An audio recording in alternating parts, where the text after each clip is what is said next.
Family sailed, leaving their mute niece for my care. Just drink the special tea I left for you.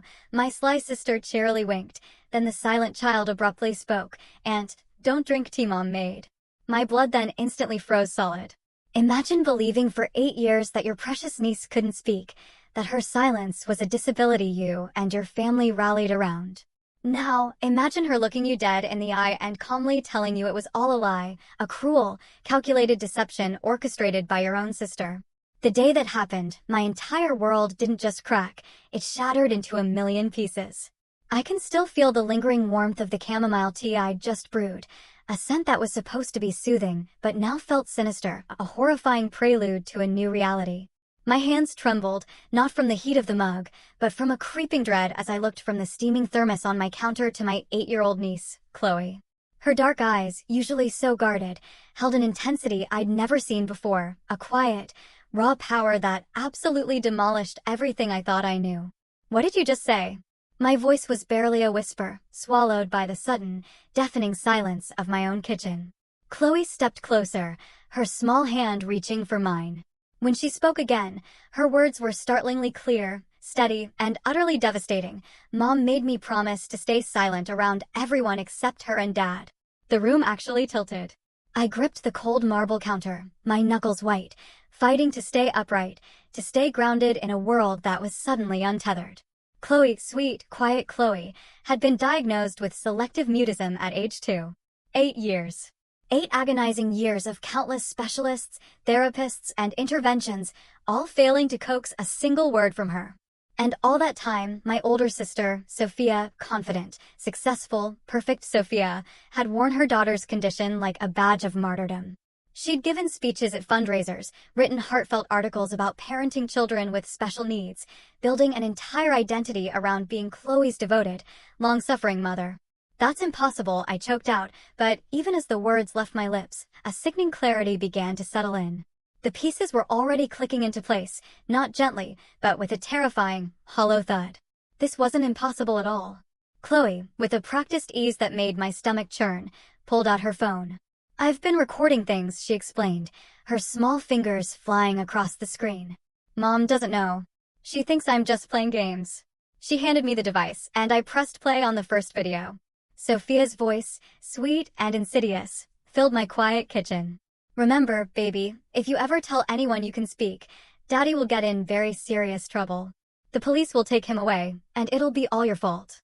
The video showed a younger Chloe, maybe 5 or 6, nodding, silent tears streaming down her face.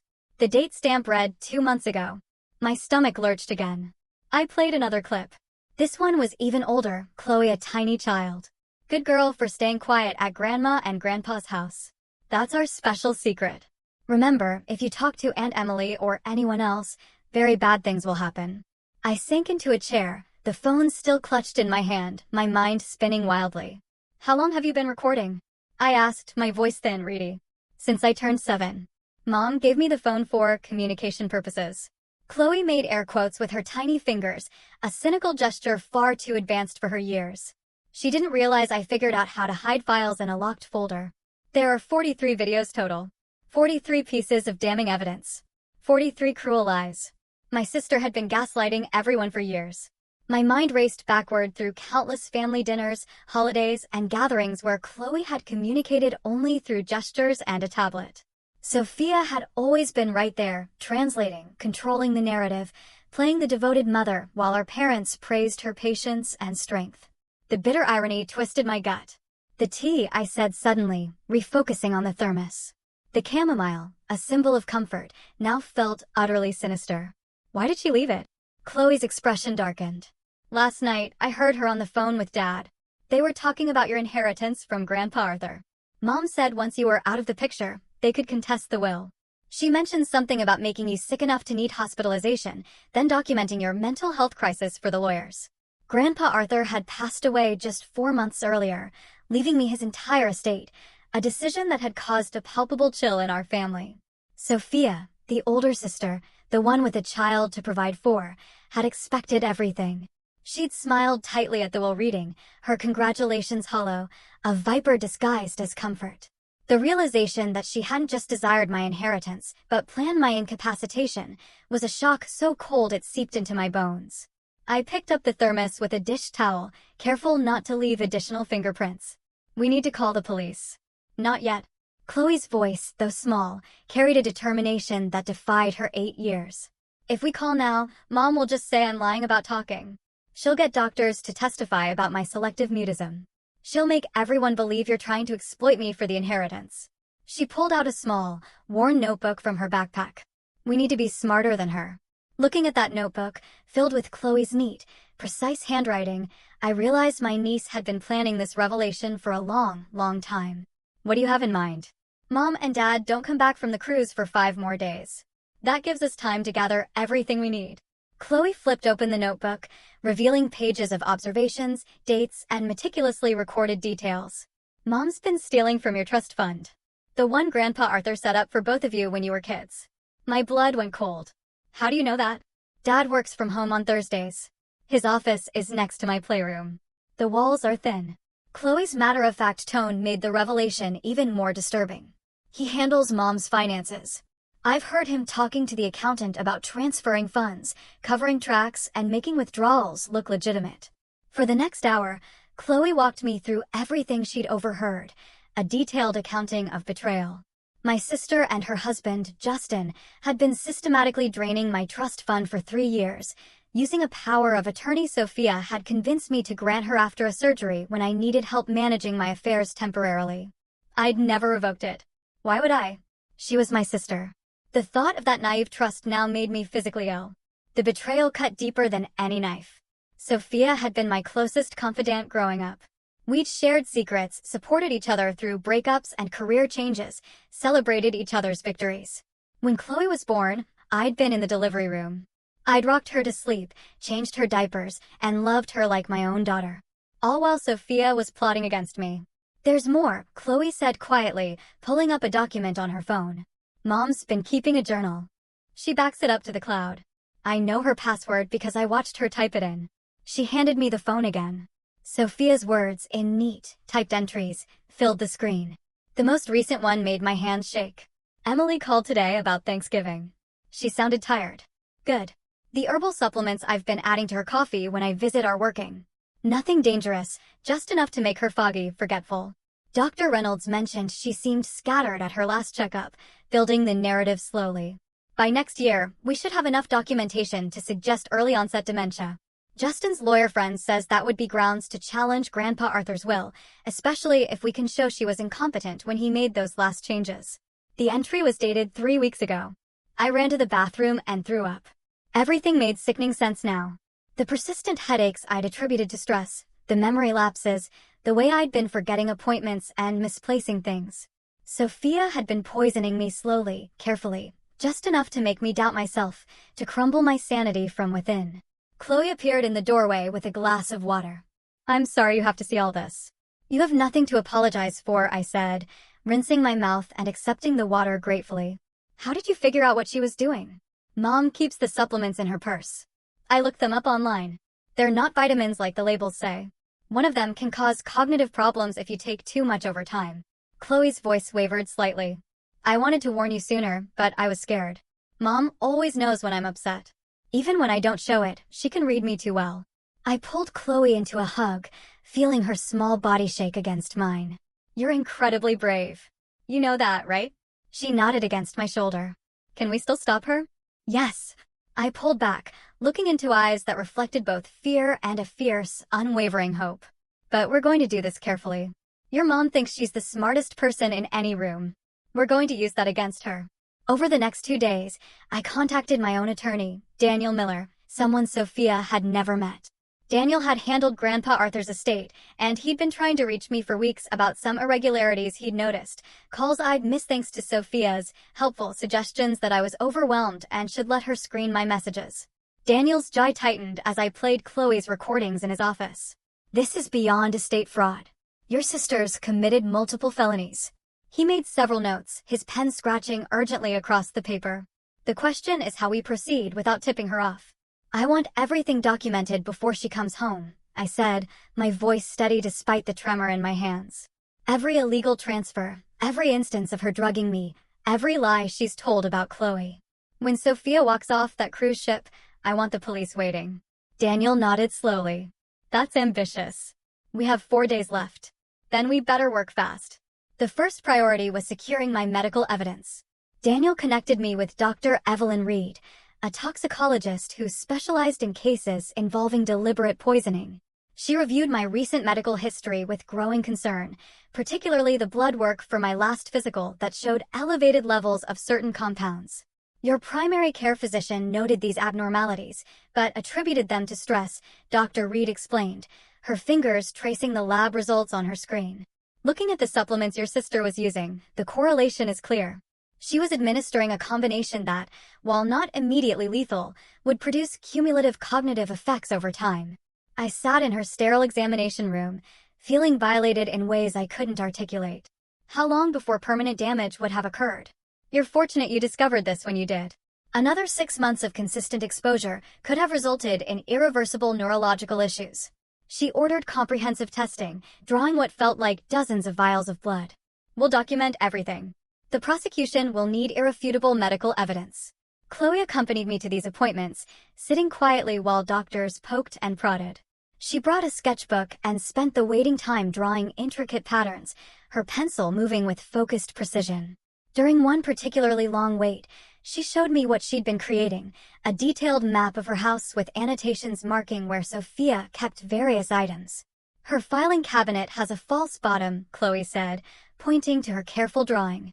I saw her put papers there once when she thought I was napping. The key is taped under her desk drawer. How observant have you had to be? The question came out sadder than I'd intended. Chloe shrugged, a gesture that seemed far too worldly for an 8-year-old. When you can't talk, people forget you're listening. Mom would have entire conversations on the phone right in front of me. She'd leave documents open on her laptop while I played nearby. I think she forgot I could read. The realization hit me hard. Sophia had been so convinced of her own superiority, so certain that Chloe's silence meant ignorance, that she'd become dangerously careless. Her daughter had been gathering evidence for over a year, waiting for the right moment to expose everything. By the way, if you're still with me on this unbelievable journey, please hit that subscribe button. More raw, emotional stories like this one are coming, and you won't want to miss them. Daniel arranged for a forensic accountant, Sarah Jenkins, to examine my financial records. Sarah arrived at my house with 2 assistants and multiple laptops, transforming my dining room into a makeshift investigation center. Chloe watched with fascination as they worked, occasionally offering insights that made Sarah's eyebrows rise. Your trust fund has been accessed 147 times over the past 3 years, Sarah said after the first day of analysis. The withdrawals were strategically timed and varied in amount to avoid triggering automatic fraud alerts. Whoever did this understood banking security protocols. Justin worked in financial services before switching to consulting, I said, a bitter taste in my mouth. He'd know exactly how to exploit the system. Sarah nodded grimly. The transfers were laundered through shell companies, then redistributed to accounts in both their names. They purchased a vacation property in Vermont, invested in cryptocurrency, and made substantial improvements to their primary residence. All funded by your inheritance. The dollar amounts made me nauseous. Sophia and Justin had lived well off my money while maintaining the facade of struggling parents dealing with their daughter's disability. They'd attended fundraisers, accepted donations from well-meaning friends, and played the sympathy card at every opportunity. There's another issue, Sarah continued, pulling up a different spreadsheet. They've been collecting disability benefits for Chloe based on her supposed mutism. That's federal fraud on top of everything else. Chloe looked up from her drawing. I had to go to special therapy sessions twice a week. Mom made me sit there and pretend I couldn't communicate. The therapist was really nice, but I felt bad lying to her. You weren't lying, I said firmly, pulling her into a side hug. Your mother forced you into an impossible situation. None of this is your fault. We worked late into each evening, building a case that Daniel described as prosecutorial gold. Sophia's own meticulous record-keeping became her downfall. She documented everything, encrypting files that she believed were secure, never imagining that Chloe had watched her enter passwords, had memorized patterns, had paid attention to every careless moment. On the 3rd night, while reviewing email correspondence between Sophia and Justin, I found a thread that made my blood run cold. They'd been planning this for 5 years, since before Grandpa Arthur had even shown signs of the illness that would eventually take his life.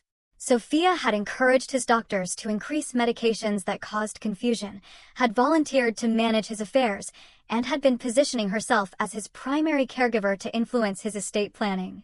The only thing that had disrupted her plans was Grandpa's sudden clarity in his final weeks. He changed his will with the help of a different attorney, one Sophia hadn't bribed or controlled. He'd left everything to me with a simple note: Emily has always been honest.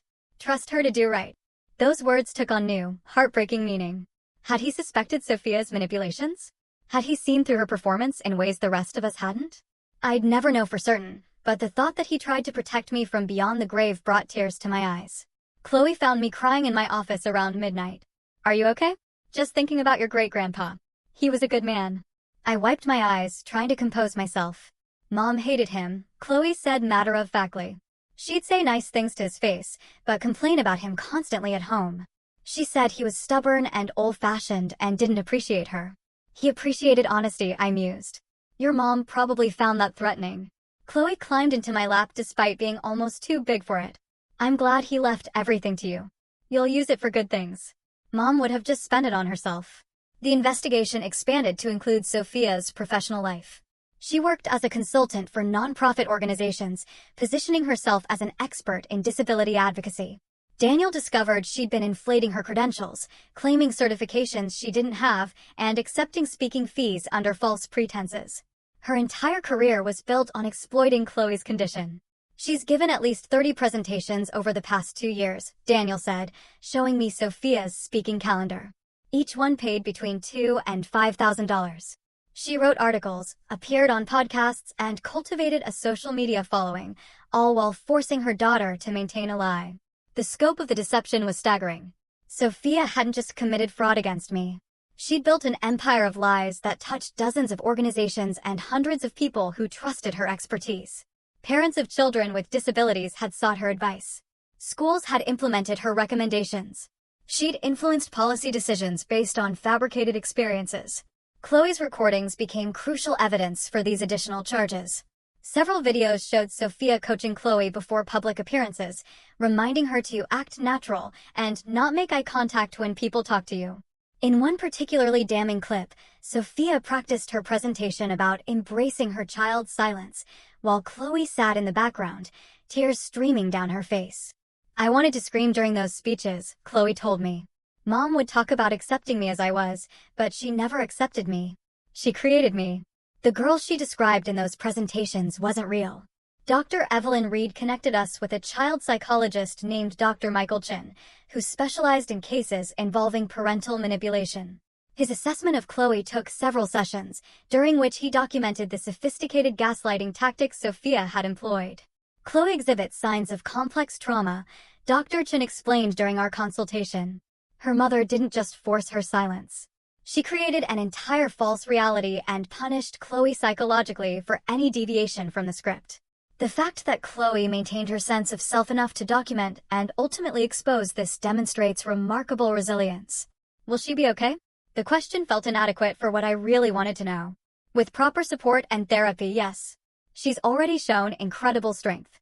The key now is helping her understand that speaking her truth was the right choice, regardless of the consequences for her mother. Those consequences were mounting rapidly. Daniel had coordinated with the district attorney's office, and an assistant DA named Jessica Davis was building a case that spanned multiple jurisdictions and charge categories. "This is one of the most comprehensive fraud cases I've seen," Jessica said, her laptop screen reflecting off her glasses as she scrolled through documents. "The challenge will be presenting it coherently to a jury. Your sister's crimes are extensive but complex." "What about Chloe?" I asked, my heart clenching. "Will she have to testify?" "Almost certainly. Her testimony about the forced mutism is crucial." Jessica looked at Chloe, who'd been listening intently from the kitchen table. "Would you be comfortable talking about your experiences in court?" Chloe nodded without hesitation. "I want people to know the truth. All of it." Jessica spent an hour preparing Chloe for what to expect: the formality of court, the types of questions she'd face, the presence of Sophia and Justin. Chloe absorbed everything with the same focused attention she'd applied to her year of secret observation. "Mom will try to say I'm lying," Chloe said calmly. She'll say Aunt Emily coached me or that I'm confused. But I have proof. Lots of proof. Yes, you do, Jessica agreed. And that proof is going to make all the difference. The night before Sophia's return, I barely slept.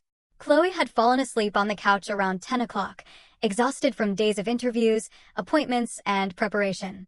I carried her to bed, tucking her in and watching her peaceful face in the dim glow of her nightlight. She looked so young, so vulnerable. Sophia had stolen 8 years of her childhood, turning her daughter into a prop for personal gain. The rage simmered, cold and steady. I returned to the living room where Daniel and Sarah were finalizing documents. The dining room table was covered with evidence: bank statements, medical records, recordings, photographs, emails, everything we needed to destroy Sophia's carefully constructed lies. Second thoughts? Daniel asked, reading my expression. None. My voice was firm. I just want this to be over. I picked up one of Chloe's school photos from the table, a picture from 2 years ago, where her smile looked forced, her eyes empty. She deserves better than what Sophia gave her. She's getting it now, Sarah said softly. You're giving her a real chance at a normal life. Morning came with gray skies and a steady drizzle. Chloe dressed carefully, choosing an outfit we'd picked out together, something that made her look her age rather than the formal clothes Sophia always insisted on. We drove to the pier in silence, both of us lost in thoughts about what the next few hours would bring. Chloe had been staying with me since my family left for the cruise. Sophia had arranged it weeks ago, probably planning for me to be incapacitated by the poison tea. Instead, Chloe became my secret weapon. She knew where Sophia kept financial records, which laptop she used for personal business, and every password she'd ever mentioned aloud. With Daniel's guidance, we methodically documented everything. I gave blood samples showing the presence of the supplements Sophia had been feeding me. We retrieved deleted emails between Sophia and Justin discussing the inheritance challenge. Chloe's videos provided irrefutable proof of the systematic deception regarding her supposed mutism. The most damning evidence came from Sophia's own files. She'd been meticulous in her planning, keeping spreadsheets of every withdrawal from my trust fund, every expenditure she'd covered with my money, and every lie she'd told to justify her access. Her arrogance had made her sloppy. She never considered that anyone would look, much less find everything she'd hidden. On the third day, I received a text from Sophia, having wonderful time, Chloe behaving. Miss you, sis? I stared at those words, thinking about all the times she'd called me sis, while plotting my destruction. My fingers hovered over the keyboard before I typed back, Chloe's perfect. See you soon. Daniel had coordinated with the district attorney's office. The evidence we compiled, financial records, medical documentation, Chloe's testimony and recordings, built an airtight case: white-collar crimes, attempted poisoning, child exploitation, and federal fraud. Sophia had been busy. There's something else we need to address, Daniel said during our final meeting before Sophia's return. Chloe's welfare. Given everything she's experienced, we should involve Child Protective Services. Chloe, who had been sitting quietly in the corner of his office, coloring, snapped her head up. No, I want to stay with Aunt Emily. That's not my decision, sweetheart, Daniel said gently. But I'll make sure everyone knows that's your preference. The cruise ship docked on Saturday morning. I'd received regular updates from Sophia throughout the week, cheerful messages about shipboard activities, photos of my parents smiling in tropical ports, and promises to bring me back souvenirs. Each text felt like another small betrayal. I met them at the pier with Chloe. My parents emerged first, tanned and relaxed. Mom hugged me tightly. We missed you so much. How was your week? Enlightening, I said, the word tasting bitter on my tongue. Sophia appeared moments later with Justin, her smile broad and genuinely looking happy. She'd always been an excellent actress. Emily. And there's my baby girl. She reached for Chloe, who deliberately stepped behind me instead. Sophia's smile flickered. Chloe, come give mommy a hug. No thank you, Chloe said clearly. The entire pier seemed to go silent. My parents froze. Justin's face went pale.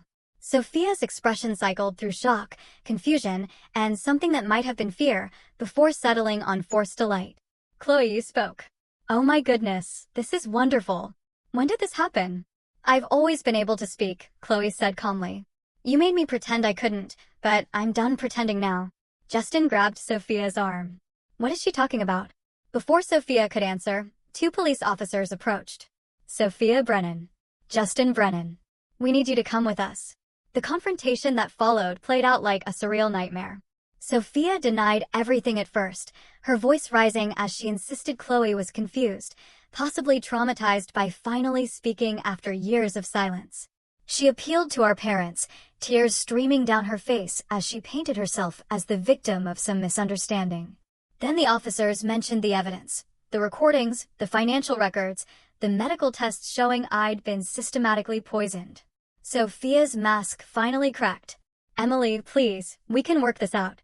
You don't understand the pressure I've been under, raising Chloe alone, basically, with Justin working constantly, the medical bills. I made mistakes, but I'm your sister. You tried to destroy me. My voice came out steady despite the tears blurring my vision. You used your own daughter as a pawn. You poisoned me. You stole from me, and you did it all while pretending to love me. I do love you. Sophia's desperation made her ugly. This is all a misunderstanding. Chloe's been confused her whole life. She doesn't know what she's saying. I know exactly what I'm saying. Chloe's small voice cut through Sophia's protests, sharp and undeniable. You made me lie for 8 years. You threatened Daddy, threatened Aunt Emily, and made me watch you hurt people. I'm not confused. I'm just done being quiet. The officers led Sophia and Justin away in handcuffs. My parents stood frozen, their vacation glow fading as they tried to process what had just unfolded. Mom reached for me, her hand trembling. Emily, what happened? I told them everything. Right there on the pier, surrounded by confused travelers and curious onlookers, I detailed Sophia's years of deception. I showed them Chloe's recordings on my phone. I explained about the trust fund, the poisoning, and the inheritance scheme. Mom cried.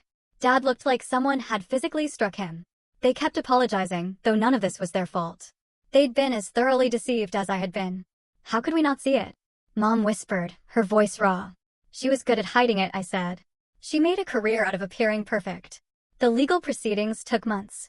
Sophia attempted multiple defenses, claiming Chloe had been coached, suggesting I'd fabricated evidence out of jealousy, even trying to paint herself as mentally ill and not responsible for her actions. Nothing stuck. The evidence was overwhelming, and Chloe's testimony proved devastating. Justin took a plea deal, testifying against Sophia in exchange for a reduced sentence. His cooperation revealed even more offshore accounts, forged documents, and plans to discredit me that stretched back years. He had been a willing participant in every scheme. The worst part was learning how long it had been going on.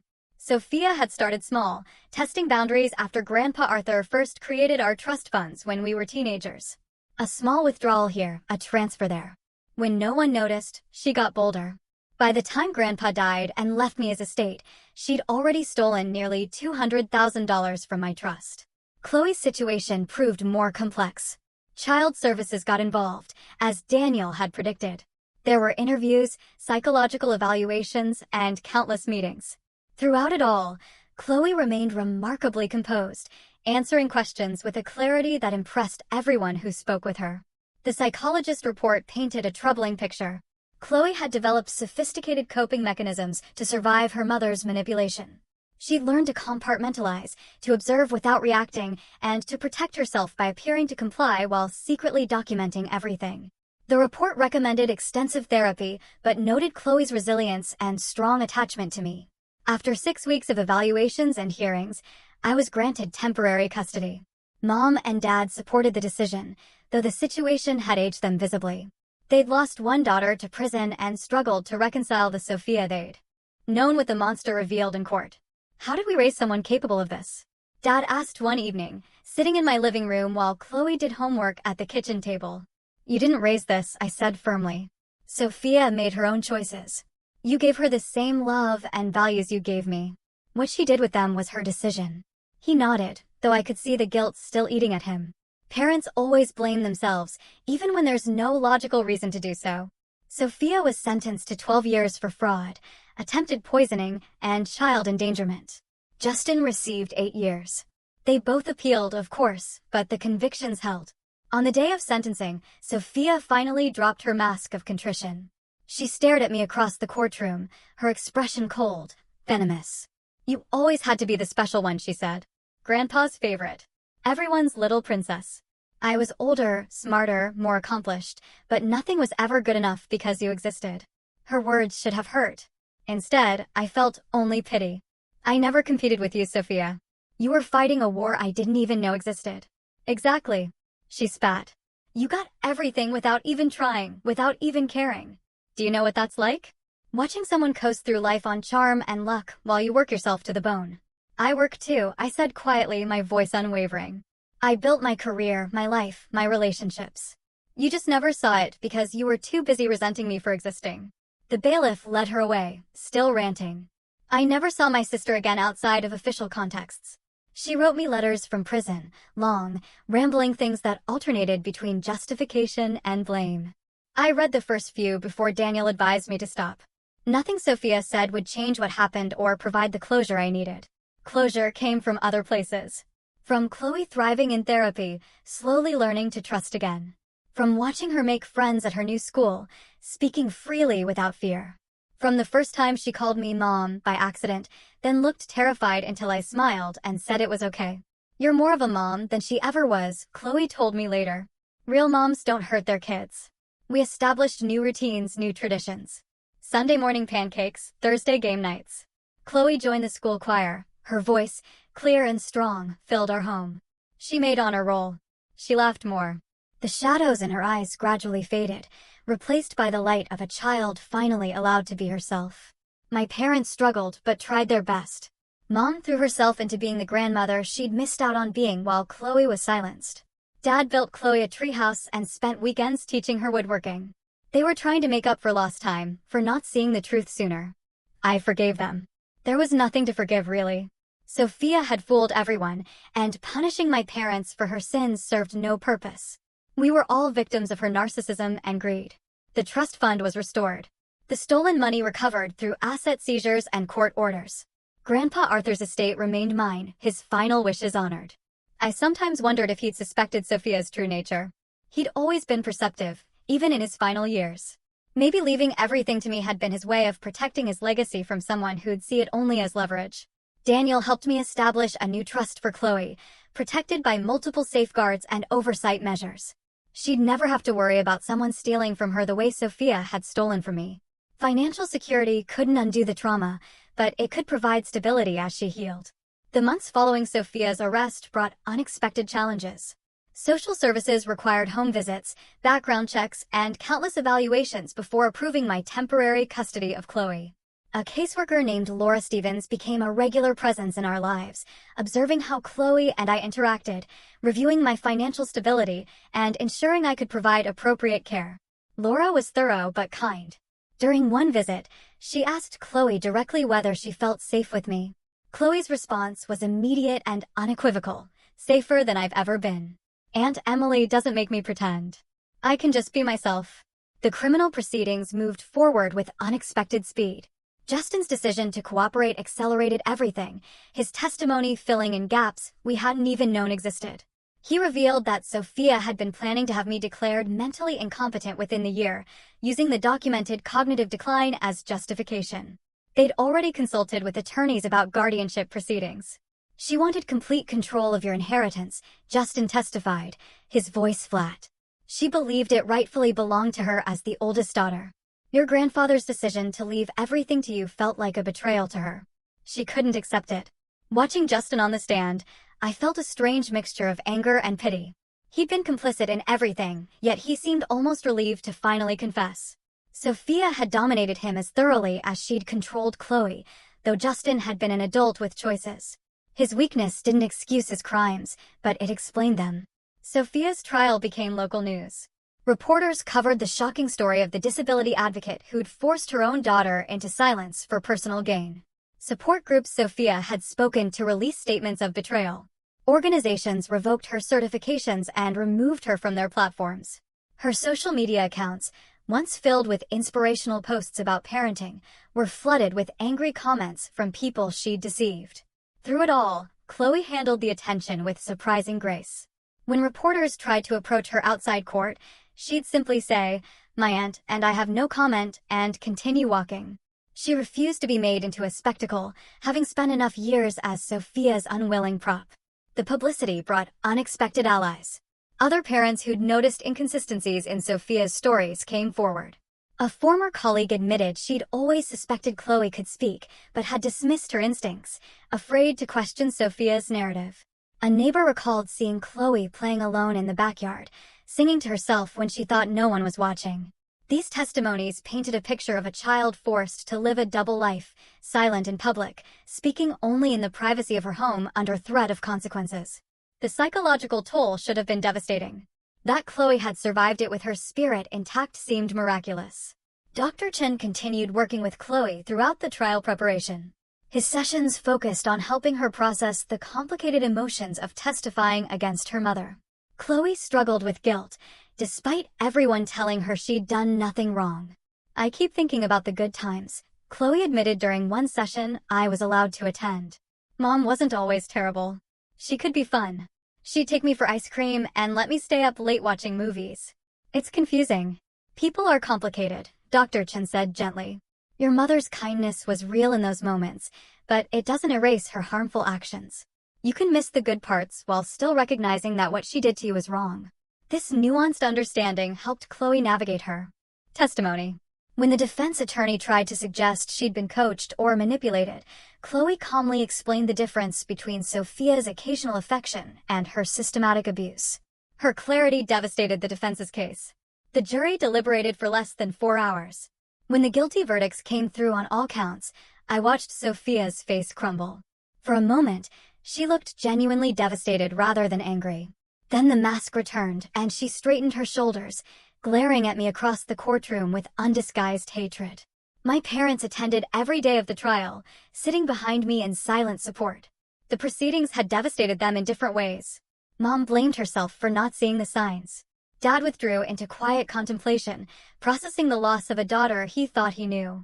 Neither of them defended Sophia, but their grief was palpable. After the sentencing, Dad approached me in the courthouse. "I need you to know something. Your mother and I support you getting permanent custody of Chloe. We've already spoken to your attorney about providing character references." The relief nearly buckled my knees. "Thank you. That means everything."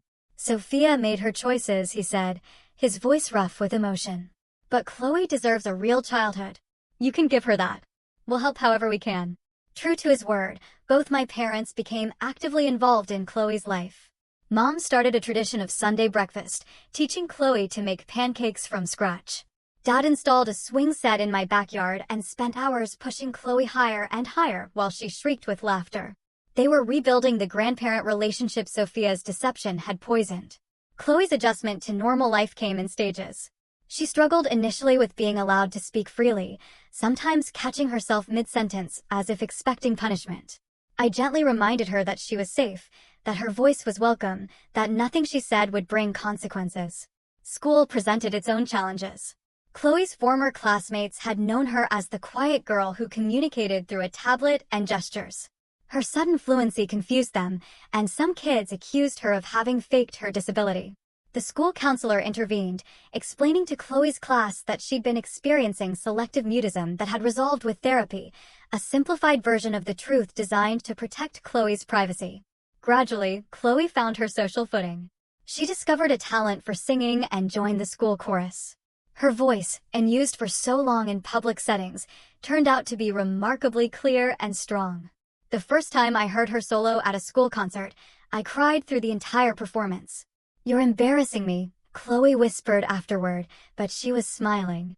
"I'm allowed to be proud," I countered, pulling her into a hug.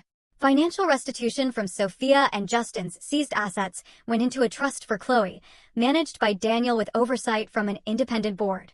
The money couldn't undo the trauma, but it would ensure Chloe's educational expenses and future needs were covered.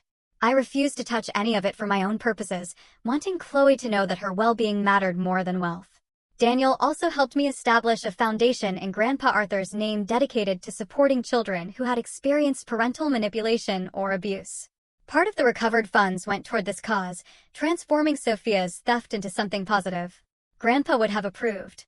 As Chloe's 9th birthday approached, she asked for something unexpected. "Can we visit Mom?" "Just once." The request caught me off guard. "Are you sure that's what you want?" "I think I need to see her, to say goodbye properly." Chloe's expression was thoughtful, not distressed.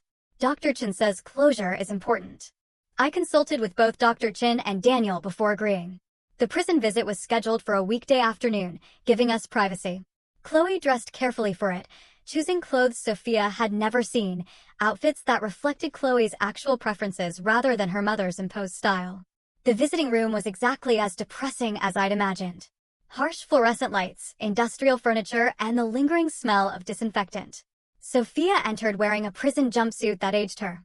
Her hair pulled back severely, her face bare of the makeup she'd always considered essential. She stopped short when she saw Chloe. "Baby, you came." "I'm not a baby anymore," Chloe said calmly. "I'm 9 next week." Sophia's eyes filled with tears. "I've missed so much. Your birthday, the holidays, everything. This is all a terrible misunderstanding. You know that, right? Aunt Emily turned you against me." "No." Chloe's voice stayed level. "You turned me against you when you made me lie for 8 years. When you threatened Daddy, when you hurt Aunt Emily." She took a deep breath. "I came here to tell you that I forgive you, but I don't want you in my life anymore. Chloe, please. I'm happy now. I have friends. I sing in the choir. I talk whenever I want without being afraid. You took those things from me for a long time, but I have them back now." Chloe stood, ready to leave. "I hope you get help. I hope you figure out why you needed to hurt people, but I'm not going to wait for that. I'm moving on."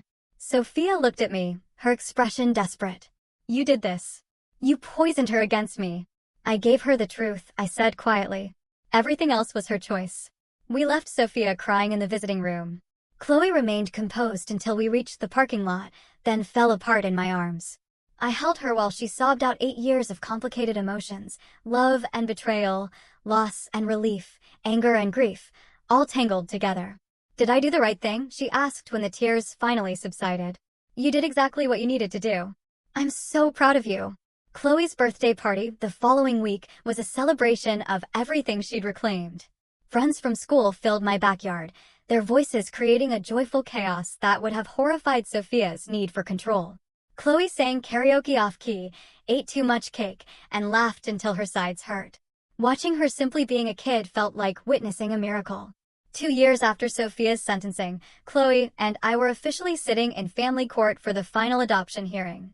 She wore a blue dress she picked out herself and gripped my hand tightly as the judge reviewed our paperwork. "Chloe," the judge said kindly, "do you understand what adoption means?" "Yes, Your Honor." "It means Aunt Emily, Natalie becomes my legal mother forever." Chloe's voice stayed steady. "And is that what you want more than anything?" The judge smiled. "Yes. Then it's my honor to grant this petition. Congratulations to you both." Chloe threw her arms around me, and I held her close, feeling tears stream down my face. This child who'd been forced into silence had found her voice. This girl, who'd been used as a weapon, had become a beacon of strength. We both survived Sophia's betrayal and built something better from the ashes. Walking out of the courthouse, Chloe slipped her hand into mine. "Can I ask you something?" "Anything." "Do you think Mom Sophia will ever understand what she did wrong?" I considered the question carefully. "I don't know, sweetheart. Some people are too wrapped up in their own pain to see the pain they cause. Others. Your birth mother made choices based on jealousy and greed. Whether she ever recognizes that isn't something we can control." "I feel bad sometimes," Chloe admitted, "for helping put her in prison." "You didn't put her there. Her actions did. You just told the truth." I stopped walking and crouched down to Chloe's level.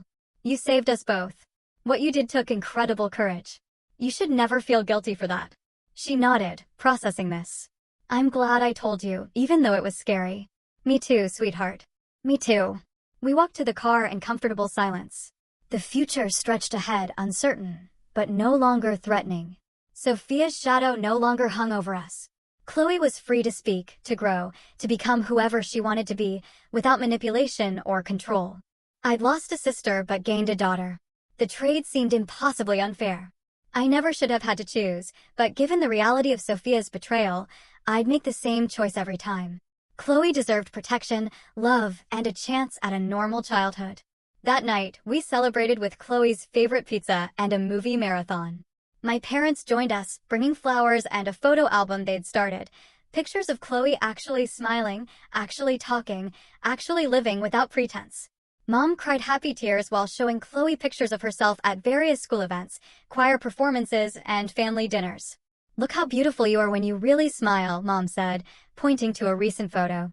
"Not the fake ones from before." Chloe studied the pictures thoughtfully. I look different now. You look free, I said. Later, after my parents left and Chloe was tucked into bed, I sat alone in the living room. The thermos Sophia had left, the one filled with poison tea, sat in an evidence box in my closet.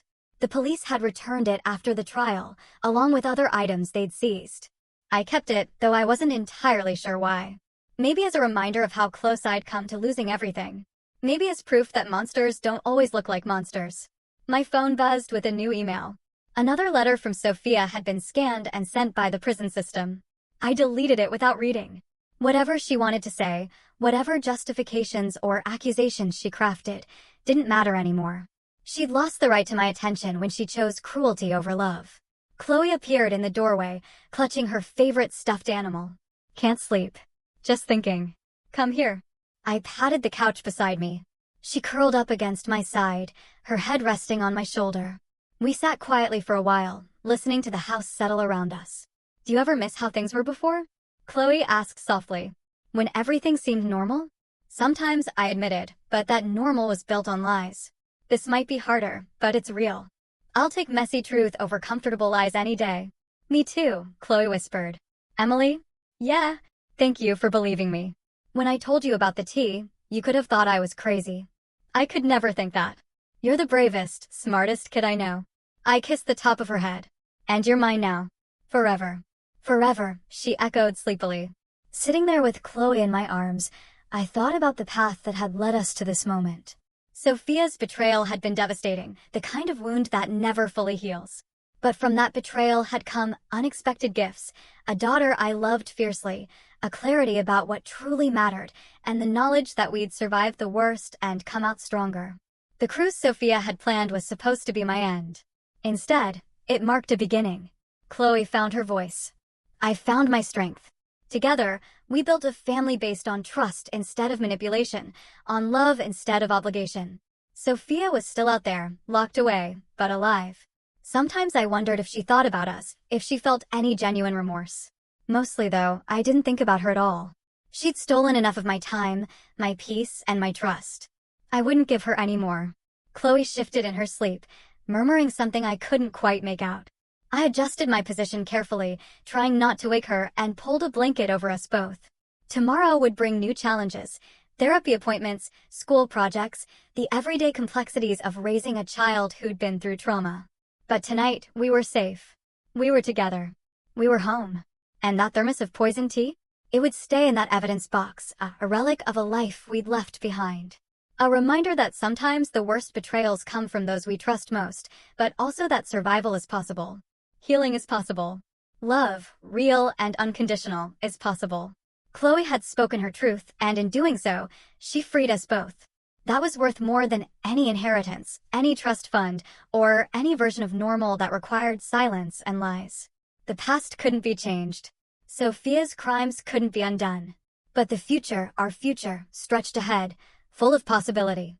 This journey was the hardest of my life, but it led me to an incredible truth. I'm curious to hear from all of you. Have you ever faced a betrayal so deep that it completely reshaped your understanding of family or trust? What did you do to rebuild your life afterwards? Share your thoughts and experiences in the comments below. I'm really eager to hear them.